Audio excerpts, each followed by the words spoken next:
Hello and welcome to the daily newscast within the United Countries special by First Ukraine. You can find us at the frequencies available at our website firstua.com. I'm Victoria Zabian and thank you for joining us.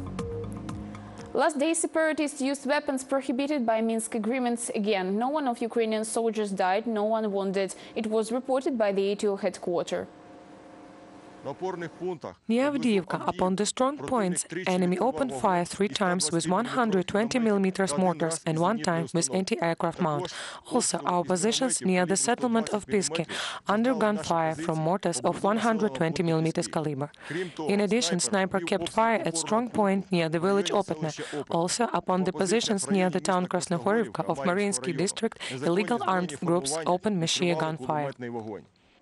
Now, militants in Donbass are strengthening their positions, reinforcing their personnel and arsenals of weapons, and also relifting. It was written by coordinator of group Information Resist Dmitro Tymchuk on his Facebook. According to him, in Lugansk, terrorists had developed one big military camp.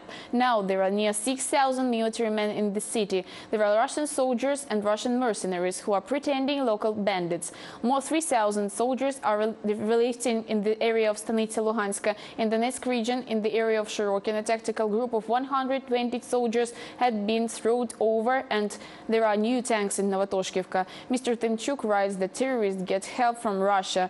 For the last 24 hours, near 40 trucks with petrol and equipment has come to territory of Ukraine. 6 military trucks have been noticed between Alchevsk and Stakhanov. They also come to Debaltsevo, Yansunovata, Gorlovki. 12 armored personnel carriers had come to the area of Lutugino from Russian Federation. There is information that military group is prepared there.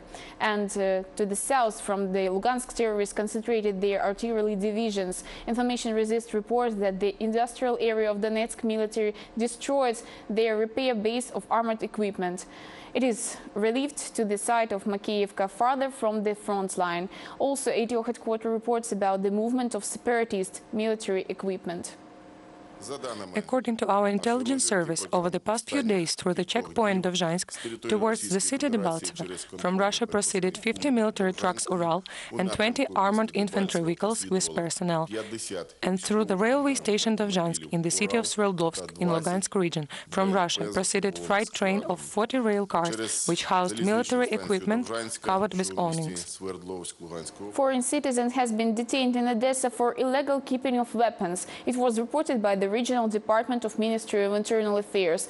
Police has searched the flat which was rented by the citizen of Moldova. The man was at home. Also, there was a woman and a child. During the search of rooms, police had withdrawn the gun with bullets. Spare magazines were kept under the child's bed.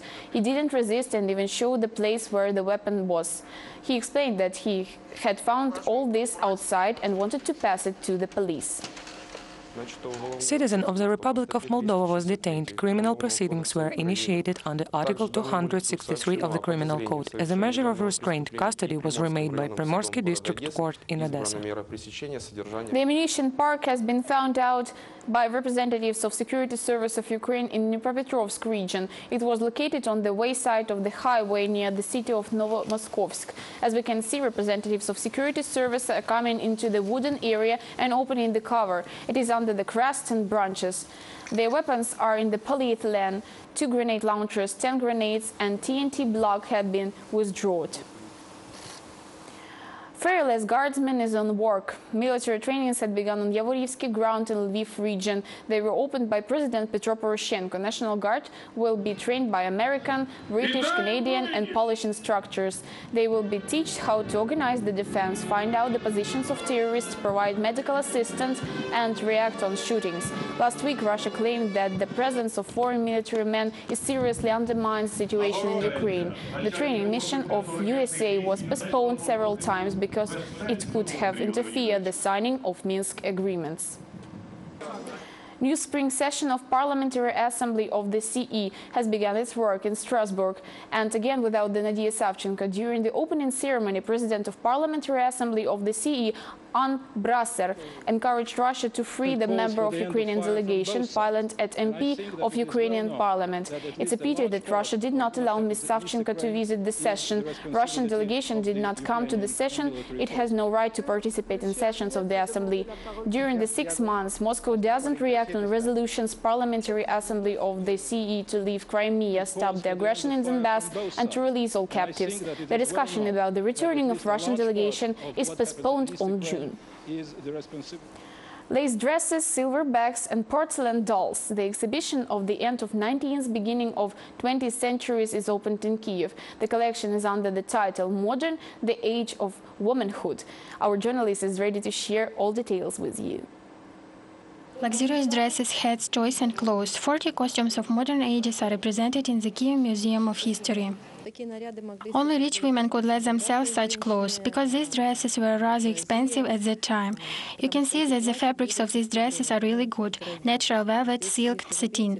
They are embroidered with bad fur rhinestones. Dresses and laces are very expensive. In this room there are dresses and accessories which are aristocrats from France, Germany, USA and England wore for special events and meet guests. There are also items in the collection which were worn in Ukraine. This red bag belonged to the Countess Alexandra Branitska, niece of the Count Potemkin, and this velvet wrap was gotten by the completist from her grand-grandmother. Marina says that she usually buys items abroad. We collect it all over the world. We have to go abroad because it is hard to buy such costumes here. So we buy them where we can and renew because they are very fragile fabrics. Usually we got them in very bad conditions. They could have been kept on the attics, in wet rooms or basements. This handmade dress is introduced on the exhibition for the first time. The bra and hem are decorated with bunches of grape and rhinestones. The dress was sewed from French laces and satin. That is very interesting and beautiful. I'm excited. I think that each woman should have at least one such a beautiful dress. I like decorations very much and accessories are beautiful. I have put an emphasis on that bags were very nice, small and tender, and all dresses were really beautiful. This is an exhibition stand with choice of the second part of the 19th century. Here are German porcelain dolls, teddy bears and piano. This collection is a part of the exhibition of the Museum of Fashion, which is the only on the post-Soviet territory. It will be shown in Belarus after Kyiv. Alena Samsonova, Alexander Prozorov, Oksana Parkhomenko, First Ukraine. It was the United Country newscast by First Ukraine. You can find more details at our website firstua.com. Victoria Zabian was working for you in the studio. Wish you only good news. Take care and goodbye.